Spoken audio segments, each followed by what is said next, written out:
আজি বেছি ভালকৈ জীয়াই থাকিলেহেঁতেন এই ৰাস্তাৰ পৰা তুলি আনি পঢ়াই শুনাই আপুনিতো মোক মানুহ কৰোৱা নাই আপোনাৰ এই কলা অন্ধকাৰ জগতখনৰ এজন দস্যু বনালে মোক দস্যু আপোনাৰ এই ড্ৰাগছ দুনিয়াখনত থাকি থাকি এতিয়া চালা মই নিজেও ড্ৰাগছ এডিক্ট হৈ পৰিছো মানে ড্ৰাগছ এডিক্ট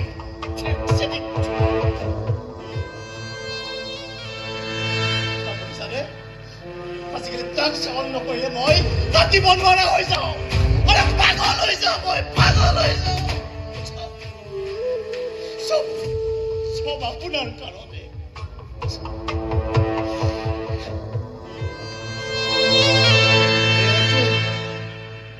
অৰ্জুনৰ প্ৰতি আপোনাৰ কি শত্ৰুতা আছে মই নাজানো কিন্তু পাৰিজাত আৰু অৰ্জুনৰ প্ৰেমত বিষ ঢালিবলৈ আপুনি মোক ব্যৱহাৰ কৰিলে মোক একমাত্ৰ আপোনাৰ প্ৰেছাৰত পৰি মই বেছি পাৰিজাতৰ লগত নিচা ভাল পোৱাৰ অভিনয় কৰিলো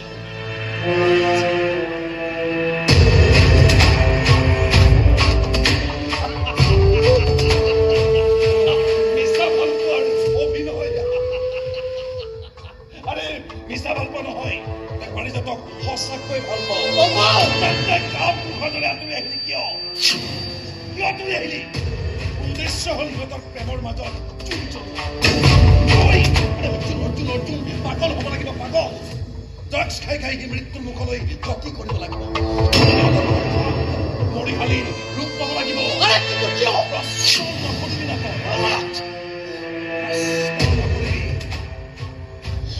এতিয়াও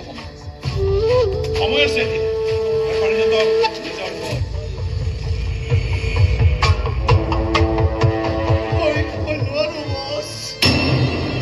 পাৰিব লাগিব তই নোৱাৰিলে বন্ধু মাক এইখন এইখন নৰক নহয় আপোনাৰ কথা মতে মই মোৰ ভাই অৰ্জুনক ড্ৰাগছ দিয়া আৰম্ভ কৰিলো এতিয়া আমাৰ ঘৰখন বলিয়াৰ দৰে হৈছে অৰ্জুনক ভাবে দিশহাৰা হৈছে যে কি চিগাৰেট নাখালে বলিয়াৰ দৰে আচৰণ কৰে কিয় পুলিচ অফিচাৰ হোৱা এতিয়া সি লাহে লাহে মৃত্যুৰ মুখলৈ গতি কৰিছে আৰু তাকে দেখি আপুনি ফূৰ্তি পাইছে আনন্দ কৰিছে কিয়